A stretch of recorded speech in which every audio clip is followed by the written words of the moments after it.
तो भगवान शिव ने पूछ लिया कि तुम कौन हो, क्या चाहती हो मांग लो। उसने कहा जितने जन्म मिले मेरे, जितने जन्म, प्रत्येक जन्म में मैं अपने पति के चरणों की सेवा करूं।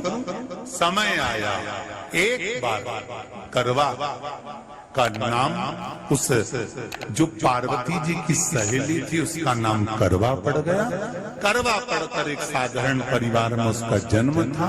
पति के साथ संग में रह रही थी। पति को थोड़ा शरीर में शिथिलता हो गई थी और वो शिथिलता को देखकर पति को लगी प्यास। जब प्यास लगी तो पानी पीने के लिए पति सरोवर के पास गया।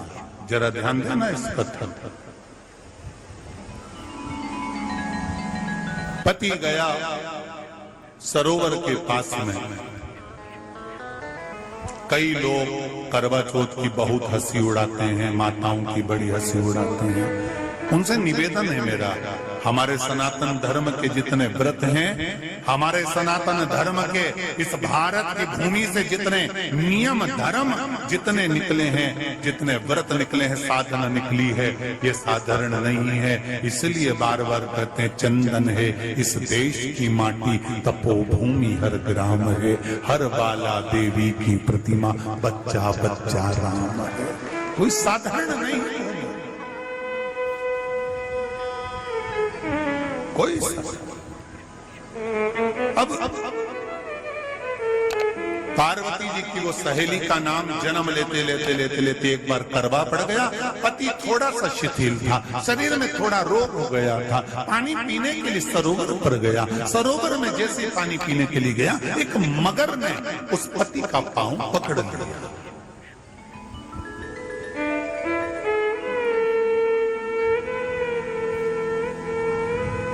बहुत ध्यान दीजिए,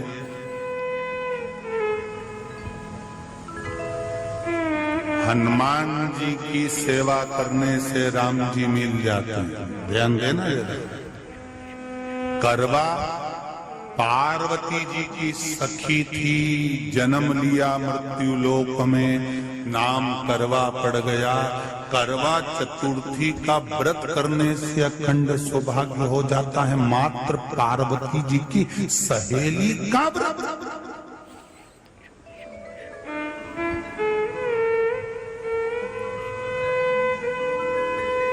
विचार करिए जरा, कितना कितना भाव। ये सेवा का प्रमाण है।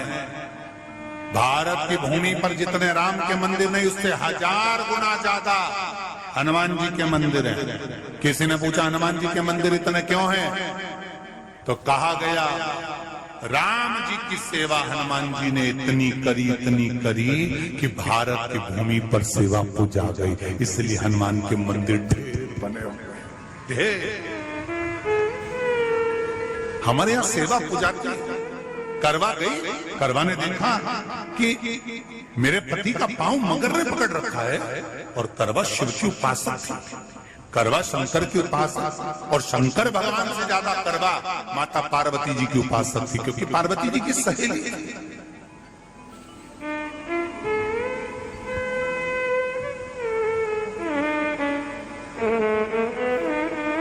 पति का पांव खींच कर मगर पानी में लेकर जा रहा था। करवा आराधना में लगी हुई थी।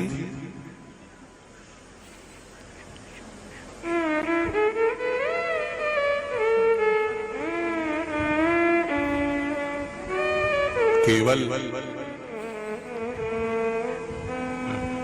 करवा ने मिट्टी का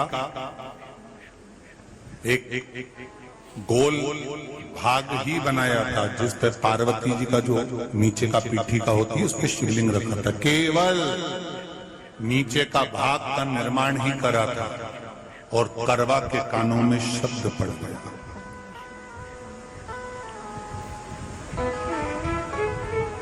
करवा के कानों में शब्द पड़ गया, पति के चीखने की आवाज आई। करवा दौड़ पड़ी। ये तो अब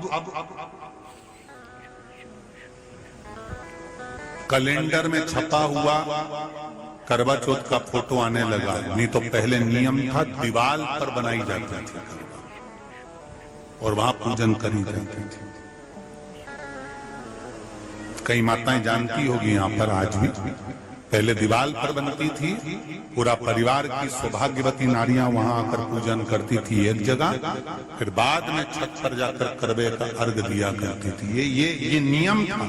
अब तो बना बनाया कागज आ जाता, उसको चिपका दो, पूजन कर लो, वो अलग प्रमाण। पर यहाँ करवा मट्टी का भाग का लेपन कर रही थी और लेपन करते करते बस उस समय पर पति की आवाज आई, छोड़ा, करवा भागी। और शिव आराधना में लगी हुई करवा, पार्वती की आराधना में लगी हुई करवा भाग कर गई। पति को देखा तो मगर खींच कर ले जा रहा था। करवा ने अपना चीर फाड़ कर मगर की पूंछ को पकड़कर खींचा। और कितना सात्विकता में बल होगा, जरा विचार करना कि मगर को खींच कर वृक्ष के नीचे ले गई और वृक्ष के नीचे नहीं जा पाई तो वहीं पर घाट के ऊपर घास लगी हुई थी। इसलिए आज भी करवा चौथ के व्रत में आपने देखा होगा कुछ सलाखें, कुछ घास आपको मिल जाती है। उससे एक घास से, मात्र एक घास, एक घास से उसने उस मगर को बांध दिया। मगर हिल नहीं पाया। यम के दूत आ गए इसके पति को मौत के ग्रास ले जाने के लिए। यम के दूत। करवा ने पूछा तुम कौन हो, कैसे आना हुआ? यमदूत कहते हैं तुम्हारे पति का आज अंतिम दिन है, अंतिम समय, अंतिम पल है, ये मरेगा। करवा कहती अगर मारना है तो इस मगर को मारो जिसने मेरे पति का पांव पकड़ रखा। प्राण छोड़ना है तो इस मगर के छोड़िए, मेरे पति के तो प्राण आप ले जा नहीं सकते। करवा, हम अपने नियम को नहीं बदल सकते। तेरे पति की अंतिम सांसें हैं, वो मरेगा। मगर को अभी नहीं मरना है, मगर अभी कम से कम 9 महीना और जीवित रहेगा। इसका हमारे पास लेख है। करवा कहती है ऐसा हो नहीं सकता। यमदूत खड़े हैं, ले जाने दे नहीं रही। क्रोध आ गया करवा को, हाथ में जल उठाया। अगर एक यमदूत भी मेरे पति को उठाकर ले जाता है तो मैं शिव भक्त माता पार्वती जी की भक्त करवा आपको श्राप दे दूंगी। सब दौड़ पड़े, यमराज के पास चले गए। यमराज ने पूछा तुम दौड़ कर आए हो, क्या हुआ? यमराज पूछते हैं, दूत कहते हैं वो करवा अपने पति को नहीं लाने दे रही। यमराज वहां कर खड़ा हो जाता है। करवा को समझाया, करवा तेरे पति के प्राण जा चुके हैं, तेरा पति अब मरने वाला है, अंतिम क्षण इसको ले जाने दे, इसका आज आखिरी दिन है। मगर को ले जा पर मेरे पति को नहीं। मान नहीं पाया। यमराज जब क्रोध पर अड़ गया तब करवा को क्रोध आया और क्रोध में आकर जल लेकर करवा ने श्राप देना चाहा यमराज को। यमराज चरणों में पड़ गया, रेन दे करवा, मैं तुझे वर देता हूँ, आज चतुर्थी का दिन है, तेरे पति को मैं जीवन दान देता हूँ। आज के दिन जो तेरे नाम से व्रत धारण करेगा उसका खंड सौभाग्य स्वयं यमराज करेगा। स्वयं ये वो करवा चौथ का व्रत है। दुनिया के लोग भले हमारे सनातन धर्म पर उंगली उठाएं, दुनिया के लोग भले हंसें कि बताओ करवा चौथ का व्रत होता है, पति की पूजन करते हैं, कोई कुछ बोलता है, कोई कुछ बोलता है, पर सनातन धर्म की ये पहल, हमारे सनातन धर्म का ये आनंद, सुख देने वाला।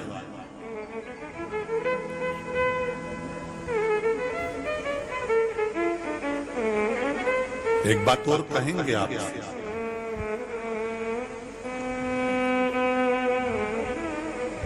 ये भारत की भूमि, ये मेरे हिंदुस्तान की भूमि सभ्यता और संस्कृति की देने वाली है। ये सिखाती है विदेशों को भी कि नारी को किस तरह से रहना चाहिए और उसका जीवन कैसा जीना चाहिए।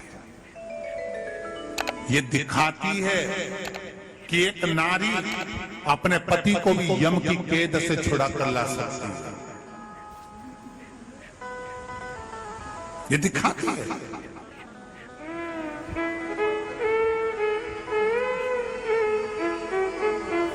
करवा का पति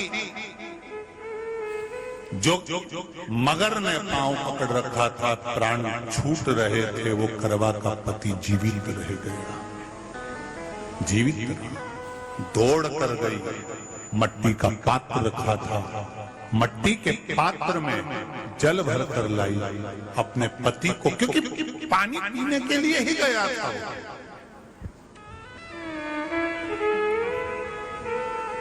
जल पीने के लिए गया था।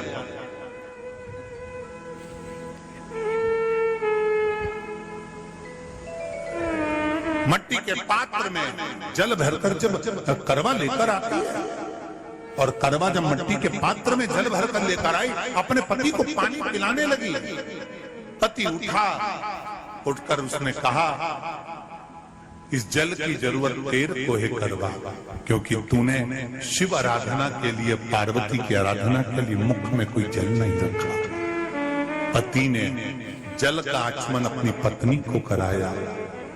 बस वही नियम आज तक हमारे सनातन हिंदू धर्म में चला आ रहा है। करवा चौथ का पति पत्नी को आचमन कराया। ये करवा चौथ की कथा का विस्तार, कई लोग कहते हैं कथा कहां से आई, तो आप बता सकते हो। इस कथा को, आज की क्लिप को काट कर जनमानस तक भेज सकते हो। और परमात्मा ने एक बात कही है, भक्ति करना, भजन करना, स्मरण करना, पर परिवार को पालते हुए, परिवार को लेकर चलते हुए, परिवार को साधते हुए, परिवार का स्मरण करते हुए।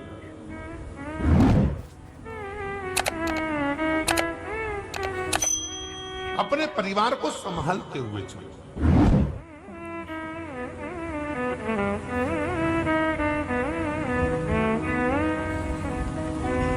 कोई साधु, कोई सन्यासी, कोई तपस्वी, कोई संत आपसे ये कभी नहीं कहेगा कि आप भी साधु बन जाओ। साधु एक बात जरूर कहेगा, संत एक बात जरूर कहेगा कि आप अच्छे गृहस्थी बन जाओ, अपने बच्चों को संभालो, अपने परिवार को संभालो और सत्यता का जीवन जीना चालू कर दो। अपने जीवन को सत्यमय बनाओ।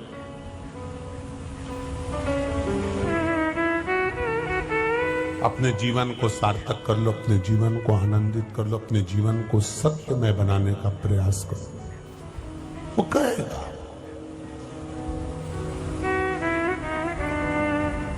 शंकर भगवान को माता पार्वती जी ने कहा, जरा परीक्षा लेने जाओ।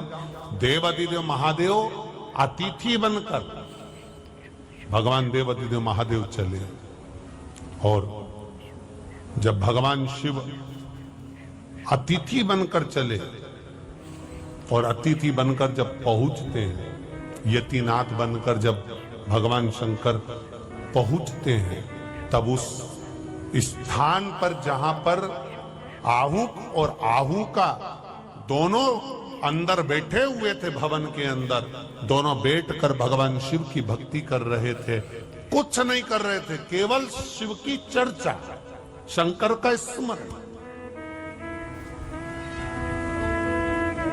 यहां आप और हम बैठकर क्या कर रहे हैं? केवल शिव की चर्चा कर रहे हैं, केवल भगवान शंकर के विषय में बात कर रहे हैं। और जिसकी बात करी जाती है, जिसके विषय में बात करी जाती है, जिसके विषय में बात करते हैं, ये बात करते करते करते करते हम लोग जो आपस में भगवान शंकर का गुणगान करते हैं, ये महादेव तक वो बात पहुंच ही जाती है कि कोई बैठकर मुझे याद कर रहा है, कोई बैठकर मेरा भजन कर रहा है, कोई बैठकर मेरा गुणगान कर रहा है, ये उसके स्मरण में आ जाए। आप प्रयास करना, एक कमरे में बैठना, एक कमरे में बैठना और किसी एक व्यक्ति जो तुम्हारा सबसे ज्यादा विश्वास पात्र है, उसको उस कमरे में बिठा लेना, और दोनों मिलकर किसी व्यक्ति, दोनों कसम खा लेना, ना तुम बताना ना हम बताएंगे, मत बताना। पर आप दोनों ने जो बात करी है, जिसके विषय में बात करी है, उस तक वो बात अपने आप पहुंच जाती है। इसी को लोग कहते हैं कि वो कहते हैं ना, जैसे कि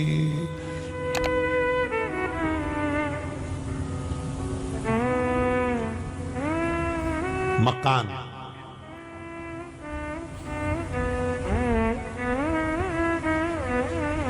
पूरा बोलो एक बार वापिस, मकान, पीछे क्या लिखा है? कान। मतलब कहीं पर भी बैठ के बात कर लो, दीवार के कान होते हैं, उसी का नाम मकान है। वो सुनती है, बल लेती है, हमारे मुख से निकला हुआ शब्द ये वायुमंडल के द्वारा वहां तक पहुंच जाता है जिसकी हम बात कर रहे होते हैं। उसी तरह हमारा देव अधिदेव महादेव वैकुंठ में नहीं रहता, हमारा देव अधिदेव महादेव कहीं इंद्रलोक में नहीं रहता, हमारा देव अधिदेव महादेव इसी पृथ्वी पर रहता है। हम यहाँ बैठकर चर्चा करेंगे तो वहां तक ये तरंग पहुंच ही जाता है, पहुंचती है।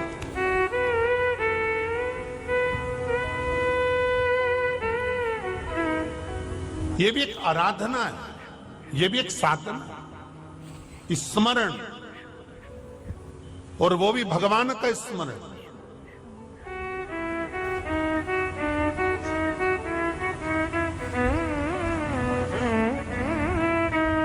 एक लड़के ने एक प्रश्न करा था परवणी में कि गुरुजी, हम भगवान को याद करते हैं तो याद करने से क्या हमारा कल्याण हो जाता है? क्यों नहीं होता? इसका कोई प्रमाण है क्या कि आपने भगवान को याद कर और भगवान फल दे दिए? कोई सांसारिक प्रमाण बताइए। तो हमने कहा क्यों नहीं होता? आप भगवान को याद करोगे तो भगवान आपका कल्याण क्यों नहीं करेगा? कछुवी, कछुवी, कछुआ देखा है आप लोगों ने? बोलो, जम के बोलो जरा, देखा? कछुए की जो धर्म पत्नी होती है कछुवी, पानी में रहती है, अंडा देती है रेत के ऊपर। पानी में कछुवी कभी अंडा नहीं देती, कछुवी अंडा देती है तो रेत पर देती है। और एक बार अंडा देने के बाद में कछुवी कभी उस अंडे के पास नहीं जाती, कभी नहीं जाएगी। एक बार अंडा देने के बाद में कछुवी उस अंडे के पास में नहीं जाएगी, पानी में रहेगी, दूर रहेगी। बस कछुवी उस अंडे को याद करती रहती है, पानी में स्मरण करती रहती है, और वो अंडा पक जाता है और उस अंडे में से बच्चा बाहर निकल जाता है, मात्र स्मरण करने से।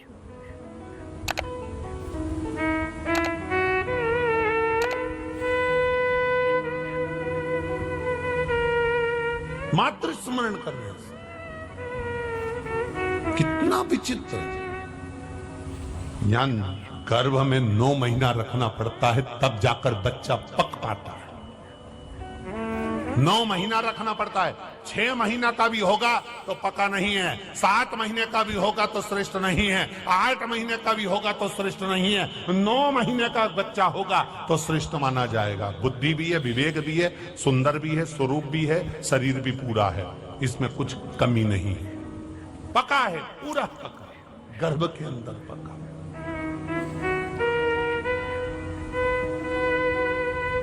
क्या हम स्मरण करते हैं तो भगवान हमारे पर कृपा दृष्टि करता? क्यों नहीं करता? कछुवी अंडा देने के बाद उसके पास में 8 महीना, 7 महीना, 6 महीना, 5 महीना, 4 महीना नहीं जाती, याद करती रहती है तो भी अंडा पक जाता है, तो भी अंडा पक जाता है। फिर गुरुजी आप कहते हो कि भगवान पर दृष्टि रखो, भगवान के चरणों पर दृष्टि रखो, तो क्या हम भगवान का दर्शन करते हैं, दृष्टि रखते हैं, तो भी हमारा कल्याण हो जाता है? क्यों नहीं होता? क्यों नहीं होता? मछली अपना अंडा देती है पानी के अंदर। मछली जब पानी के अंदर अंडा देती है तो मछली उस अंडे के पास कभी नहीं जाती। तैरती तैरती मछली बस उस अंडे पर अपना ध्यान लगाती है, अपनी दृष्टि देती है।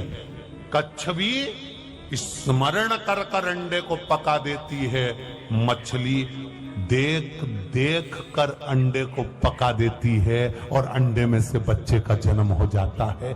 दृष्टि से भी हमारा कल्याण है। दृष्टि मात्र परमात्मा के चरणों पर होगी, भगवान के चरणों पर होगी, भगवान पर होगी, तो भी हमारा कल्याण हो जाएगा। महाराज, फिर आप कहते हो कि कथा सुनो, कथा सुनने से कल्याण हो सकता है? क्यों नहीं होगा? टिटहरी